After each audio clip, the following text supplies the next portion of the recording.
Chaanala keenya dabalatu bira yeroo hedduu oduuwwan adda addaa qabadee isiniif dhiyeessaati mare. Har'aas immoo dabalatu bakkuma seentanii laayik, sheer, sabskiraayib godhuudhaan afaan afrikaa taasisan isin jira. Oduu adda addaatiin walitti deebine haala pirezidaantii Venezueelaatti to'annoo sarara waliin mara waliin ilaalu. Afaan afrikaa taasisuun dabalatu. Jira jirtu kabajamtootaaf jaalatamtoota kiyya jaalatamoo kabajamoo oduu yeroo ammaa kanatti immoo qabannee walitti deebineeti jira. Garuu immoo yeroo hedduudhaaf biyyoonni Ameerikaatii fi Venezuelaan ergaaniif tarkaanfii adda addaa walirratti fudhachuu jiran inni bubbuleera. Garuu immoo Venezuelaa yeroo hedduu Doonaald Tiraamp akeekkachiisaa ture.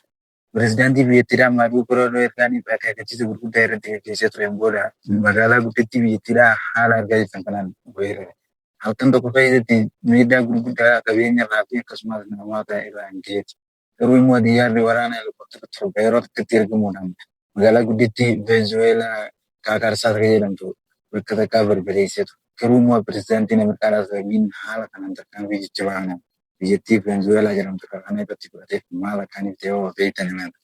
Venezuelaa jechuun biyyattii haala adda addaatiin gaazii uumamaatiin kan biyya banaatee jirtu. Biyyattiin kun immoo biyyoota hedduu akka keessatti biyya akkaan gaazii uumamaa qabaachuudhaan beekamu. Kanarraa kan ka'e pirezidaantiin Ameerikaa yeroo hedduuf haala adda addaatiin biyyattii sana akkaaniif gaafachaa jiru.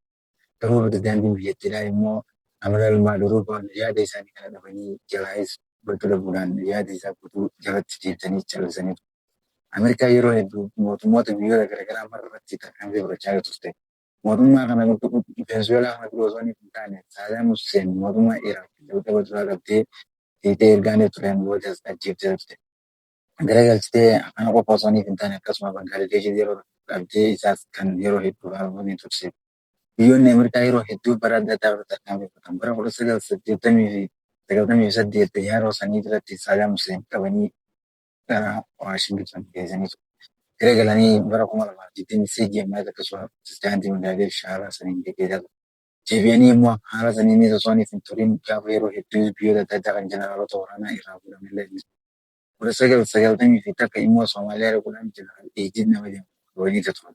Isa kanaas fuudhanii gara Ameerikaa geessan. Garuu immoo qabamuun jarreen kana haala adda addaatiin ta'e. Garuu pirezidaantiin Venezuelaa kan yeroo ammaa kanaatiif qabamee harka isaanii jiruun haalli inni itti qabamee fi tarkaanfiin isaan fudhatan ta'e. Pirezidaantii yeroo ammaa dura kan Iraaq san Saddam Hussein gaafa qabamu lola jabaa irratti kaa'ameen ergaaniif irratti lolameen booda xiqqeedhaan kan qabamee jira fuudhame ta'e.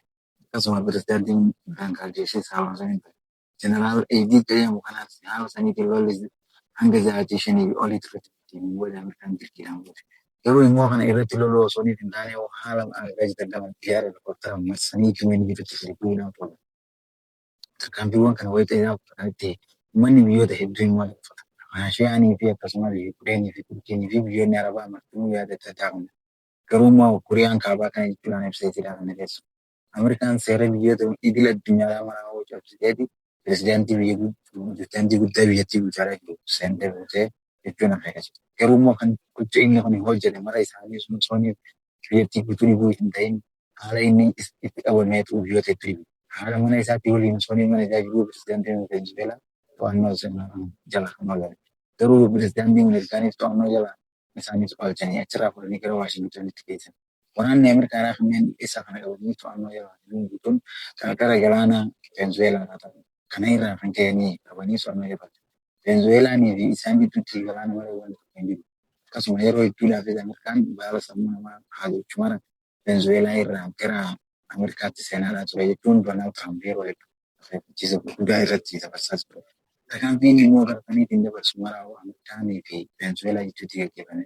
Jeneraalonni waraanaa Venezuelaa erganiif qabamee biyya isa fuudhanii hojjetanii booda gadi ba'anii ibsa kennan. Akkana jechuudhaan dubbatan nuti biyya teenya birmadummaa isiitis ni eegna. Akkasuma namoota daangaa keenya cabsanii nama keenya fi mootummaa keenya irratti tarkaanfii kan maraa'u ni balaaleffannaa jechaa ture.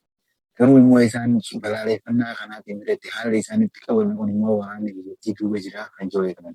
Innis biyyattii isaa kana irratti nama kan miidhaa gurguddaa gaggeessuun beekamu. Namoonni hedduun immoo dhaamsa gargaraa dabarsan. Raashiyaan immoo dhaamsi pirezidaantiin Doonaald Tiraamp fudhate kuni tarkaanfii hin taane tarkaanfii hamaa jechuun kan namoota hedduu ajaa'ibsiisee jechuun ajaa'iban.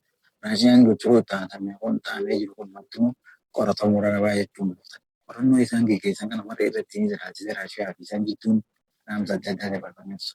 Ameerikaan maaliifis biyyoota akkasii sanirraa namoota akkasii qabdee hojii kan jedhu namoota hedduu ajaa'ibsiisa. Yeroo amma duraatiif pirezidaantii Israa'eel akkaan qabamee dhiyaatuudhaaf jechuudhaan gaafsanii turan. Netanyahuun gaafa isaan mana murtii idil addunyaa alsiisii irraa akkaaniif qabamu jechuudhaan ibsaa turanis osoo hin qabamin Netanyahuun irraa hafee jiraachaa ture. Biyyoota hedduu yaada garaagaraa irratti baasaa ture. Kooriyaa akkaaniif qabamu jechuudhaaf pirezidaantii biyyattii fi Chaayinaa waliin ta'anii akka inni qabaman garuu immoo ni ajaa'ibsiisa. Garuu immoo amma immoo taateen taa'ame irratti Chaayinaan ittiin baatee sun Ameerikaan biyyoota hundaa'uu seera isaanii cabsitee akkuma ifiin feete bulti jechuun pirezidaantiin isaanii ashii dubbateetis.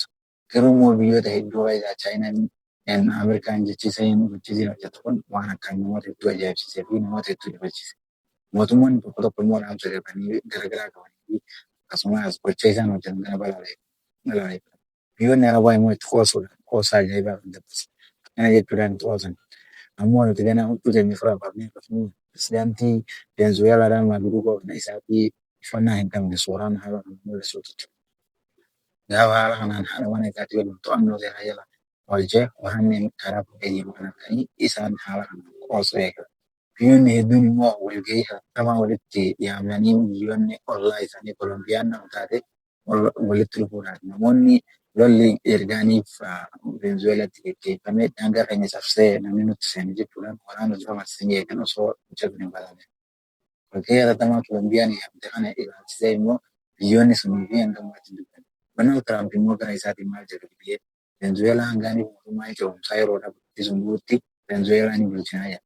Akkasumas biyyattii sanirraa gaazii uumamaa jalaa oolsaniifis biyyattiifis deeggarsaa fi akkasumas waan isin barbaachiftu guutuutti ni goona jechuun Donald Trump gocha kana dubbateetu. Donald Trump ergaanii inni qabamee Fastaawusitti geeffamee booda achi keessatti akkana jechuudhaan dubbateetu. Pirezidaantii biyyattiidhaa huccuu fi hunda irraa jijjiiranii garagalanii haala sooraa irratti argachiisan kana isa gadi rakkisan. Gaafa isa haala kanaatiin argamee turetti biyyoonni isaa immoo hedduu kan gaddanii fi kunis kan ajaa'ibte. Gadi baanii hiriira mormii kan eegalan. Pirezidaantiin Veenzuweelaa Maaduroon haala kanaan to'annoo seeraa jala oole. Kana ta'e ajaa'ibsiisoo Ameerikaan yeroo hedduu hojjetu. Hanga xumuraatti kan nu faana tajaajilatan filatamu.